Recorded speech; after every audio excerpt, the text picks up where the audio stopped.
Hi, everyone. We're going to go over the last financial statement that we're going to do in Chapter 1.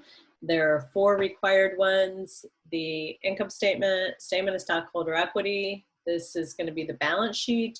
Our final required financial statement is statement of cash flows.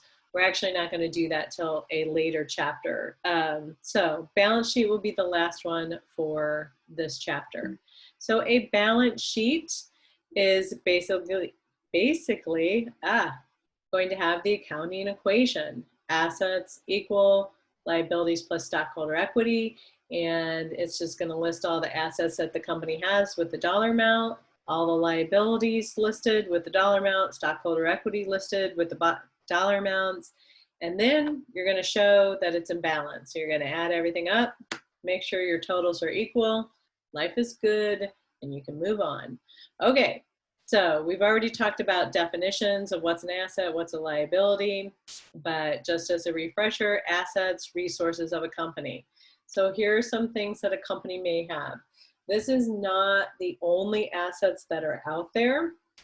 So again, if you didn't watch a previous video, I would encourage you to go to, not here, but when you go to your e-textbook, and when you go to this table of contents, oops, let me move me. If you scroll down here to end sheet, this framework for financial accounting and this representative chart of accounts, take a look at that. This kind of summarizes definitions that we did in this chapter. It summarizes your financial statements and what goes on those. And then on the next page, it shows you a balance sheet. It lists out different assets that a company may have. So you might see all of these sometime throughout the semester. Right now, we won't see this many, but we will talk about a lot of these during the semester. Liabilities, here are some of the things you'll see. Stockholder equity for right now, we're just going to see common stock and retained earnings like what we talked about when we talked about the statement of stockholder equity. Anyway, but this is a good resource to refer back to. So we're going to go ahead and take a look at the balance sheet for Eagle Golf Academy.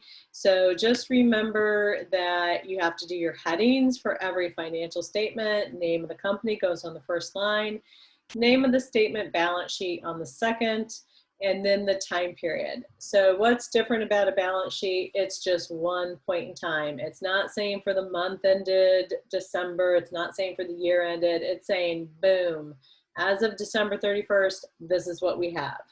So when you look at the things that are on it, that makes a little bit more sense. Like when you're saying this is how much cash I have, you can only say, this is how much cash I have today. You know, look at my wallet, look at my bank account. That's what I have today. You can't say for the whole month, I had this amount. You're just saying as of December 31st at the end of business, this is the amount, okay? So one side of the equation is assets. So you're gonna see the heading assets. You're gonna see all the different assets a company has listed underneath that. With assets, they do need to be listed in a particular order. It should be the most liquid asset to the least liquid. So most liquid is the most easily converted to cash or the most quickly used asset. Liquidity is referring to the most easily converted to cash. So cash obviously is the most liquid. So these assets are listed in order of liquidity. And until you get more comfortable with that, you can just refer back to that chart of accounts that I showed you. That chart of accounts has it listed in order of liquidity.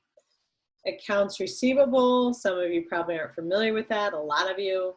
Accounts receivable is when a company sells things to their customers and the customer hasn't paid them yet, but you're expecting to receive that money from your customers in the future. So it might be a week, it might be 20 days, but you're expecting to get this in cash very, very soon. So that is considered an asset.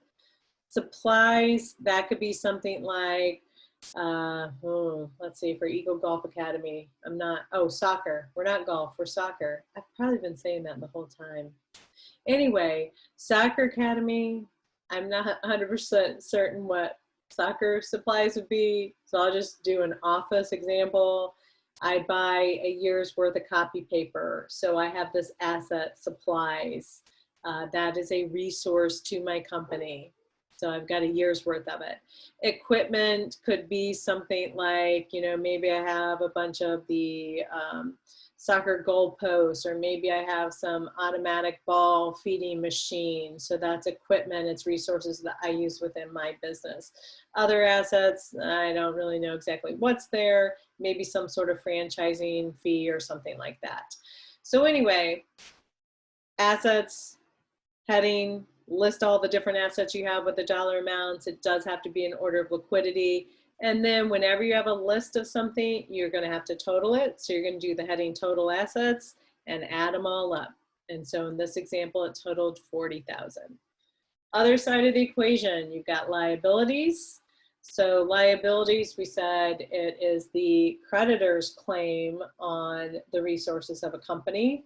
So think about loans, and when you owe someone money, that's what you're going to see here. When you see the word payable, that's another word for you owe someone money. So accounts payable would be like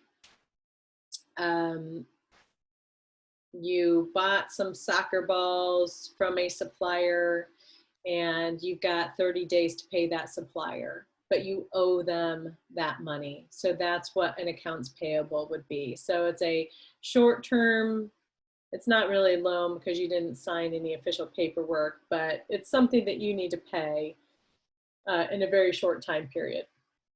Salaries payable, that means you owe your employees money for time that they've worked. Utilities payable, you've used utilities for the month, but maybe you just haven't paid the bill yet. That's how most utilities work. Interest, you owe interest on a loan that maybe you have at the bank. And then it looks like you did take out a loan at a bank or with someone. So notes payable, that's what a loan would be. So you've signed when you went and got a loan, you signed what's called a note. So a notes payable means that you have a loan for $10,000. So you have this debt or liability to pay back that $10,000. And then they've got other liabilities listed at 400.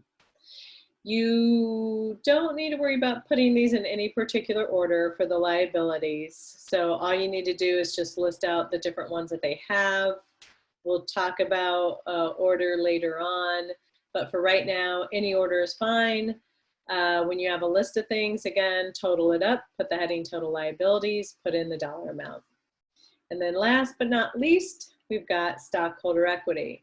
The cool thing about this is we've already done the work. So this is totally easy. We're just going to pull these balances from the statement of stockholder equity, the equity that we already did. So boom, boom, boom. I'm going to go back real quick to the statement of stockholder equity. And we figured out the ending balance as of December 31st in common stock was 25,000. The ending balance as of December 31st for retained earnings is 1,000. So total stockholder equity is 26,000. So I'm going to take these ending amounts and I'm going to put them on my balance sheet. So here we go. Common stock, 25,000. Retained earnings, 1,000. So this is the owner's claim on the company's resources. Common stock is what owners have paid in for shares of stock. Retained earnings, that's all the earnings that the company has made, minus anything they paid out in dividends. So total stockholder equity, 26,000. Final step, make sure that your accounting equation is in balance. So you do have to add up on your right-hand side, your liabilities and your stockholder equity together. You're going to put the heading, total liabilities and stockholder equity. You're going to take the 14,000, add it to the 26,000. You've got a total then of 40,000. You need to make sure that equals your assets. You have to be in balance. If you're out of balance, you've got something out of whack, go back, figure out what it is. So that is a balance sheet. We would in class, or we will be, going over exercise 1-8. We'll do that in class on Monday or Wednesday. That is going to be posted into the practice homework as well, so you can try it there. You're also going to have to do a balance sheet, obviously, in your homework assignment. So that is all of the financial statements that we are going to do. One last thing, though. Oh, can we answer this?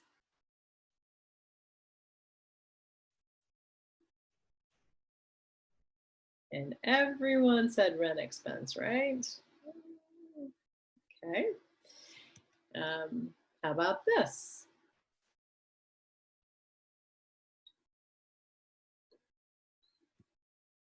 Yay. Okay. Statement of cash flows. I'm not going to ask you anything about it. We are skipping that till much later. Sorry as I'm flipping through this. Aha, here we go. So the financial statements and how they all work together. You do need to do the income statement first because we're calculating net income and we need net income for the statement of stockholder equity. So that net income goes onto your statement of stockholder equity. So we're going to do that second. Statement of stockholder equity is second. Then you're calculating these numbers here, and they're going to go on your balance sheet. So your balance sheet is going to be the next statement that you prepare. And then the last statement that you're going to do is the statement of cash flows, which we're not going to do that till chapter 11. So that's it for the financials. And that's all that I've got. So I'll see you next time.